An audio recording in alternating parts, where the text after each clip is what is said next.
Allez, il est temps d'ouvrir à présent les journaux du monde entier pour la première revue de presse de l'année d'Hélène Frade. Bonjour Hélène. Bonjour Damien. Et bonne année donc. À la une de la presse, d'abord ce début d'année sous la pression du Covid-19, alors que de nombreux pays durcissent les restrictions, la polémique enfle sur les vaccins. Happy New Year, bonne année, bon nouveau palier. Au Royaume-Uni, où 1 million de personnes, vous l'avez dit, ont déjà été vaccinées, le gratuit métro ironise sur le probable renforcement dans les jours à venir des mesures de restriction sanitaire. C'est en tout cas ce qu'a laissé entendre ce week-end le Premier ministre Boris Johnson, confronté à l'envolée des contaminations par la nouvelle souche plus contagieuse du Covid-19. En France, où le nombre d'hospitalisations repart à la hausse, le couvre-feu a été avancé samedi à 18h dans 15 départements de l'Est et du Sud. Une contrainte supplémentaire pour des millions d'habitants obligés, selon l'Ardennais, de jongler encore davantage pour organiser leur quotidien. La France où seulement quelques centaines de personnes ont été vaccinées pour le moment. Une semaine après le lancement de la campagne de vaccination, la lenteur de la phase de démarrage suscite des critiques de toutes parts, d'après le Figaro, qui évoque la colère et la honte que lui inspire cette situation. Quand l'Amérique, Israël, la Grande-Bretagne, l'Allemagne galopent, la France avance au rythme de l'escargot, fulmine le journal, qui juge inutile l'argument du gouvernement selon lequel cette lenteur serait à mettre sur le compte de la défiance supposée des Français vis-à-vis des vaccins. Même son cloche d'ailleurs du côté de Libération qui regrette ce premier rendez-vous raté avec les vaccins et qui juge lui un peu facile l'attitude d'Emmanuel Macron qui a rejoint le cœur des indignés en pointant les lenteurs injustifiées de la campagne vaccinale.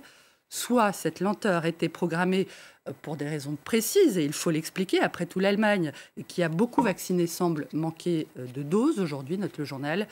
Soit il y a vraiment eu des dysfonctionnements, et le président est tout aussi responsable que les autres.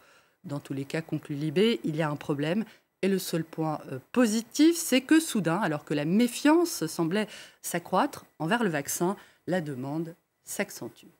La France, dans l'opération Barkhane au Sahel, vient de connaître un nouveau drame, on le disait, avec la mort samedi au Mali de 2 de ses soldats. Dans un entretien au Parisien, la ministre des Armées réagit à ces disparitions qui portent à 50 le nombre de soldats français tués dans l'opération depuis 2013, en défendant l'intervention française, dont elle invoque, je la cite, les succès militaires importants en 2020, à la fois par la neutralisation de plusieurs hauts responsables djihadistes et les attaques contre leur chaîne logistique.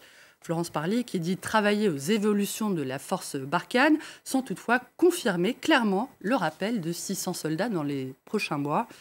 Dans la zone dite des 3 frontières, à cheval entre le Mali, le Burkina Faso et le Niger, l'étau des djihadistes ne semble pas se relâcher, comme en témoigne l'attaque qui a tué samedi également une centaine de civils dans 2 villages au nord de la capitale nigérienne.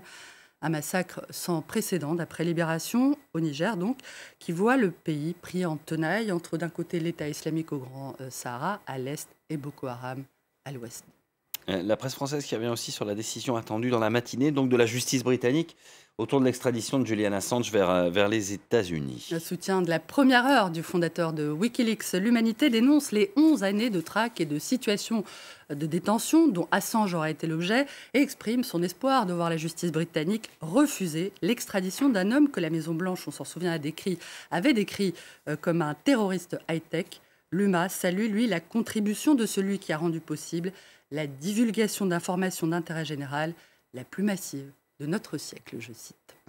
Un mot maintenant du Dry January, ce mois de janvier sans alcool qui peine à s'installer en France. La Libération raconte que cette initiative, lancée dans un esprit plutôt ludique en 2013 au Royaume-Uni, et qui a pour but de faire une pause alcool après des fêtes souvent bien arrosées, et bien que ce concept, oui, a effectivement du mal à prendre dans l'Hexagone, où les défenseurs de la filière viticole ferraillent contre ce Dry January au nom du sacro-saint épicurisme français. Le chef étoilé Alain Ducasse a notamment déclaré ne pas vouloir voir ou entendre cette tendance et avait même émis l'idée de vendre des bouteilles de vin à prix cassé dans ses restaurants pour encourager ses clients à boire de l'alcool à la bouteille plutôt qu'au verre, sachant que les Français ont quand même déjà une bonne descente puisqu'ils se classent 6e parmi les habitants de l'OCDE qui boivent le plus. Et vous, Dry January? Dry forever. On ne se quitte pas là-dessus, Hélène.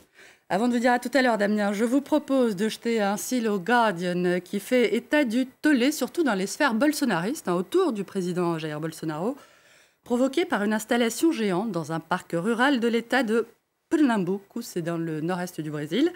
Créée par l'artiste Juliana Notari, je sens que cette œuvre vous met en joie. Oui. Cette sculpture totalement réalisée à la main, de 33 mètres de long tout de même, représente donc un vagin gigantesque. Ça a l'air de passablement vous inspirer, Damien. Plus que le Dry January. Un peu plus, ouais, sans lien entre les deux et sans mauvaise transition. Merci beaucoup, Hélène Frade, pour cette revue de presse et cette origine du monde, notamment au Brésil.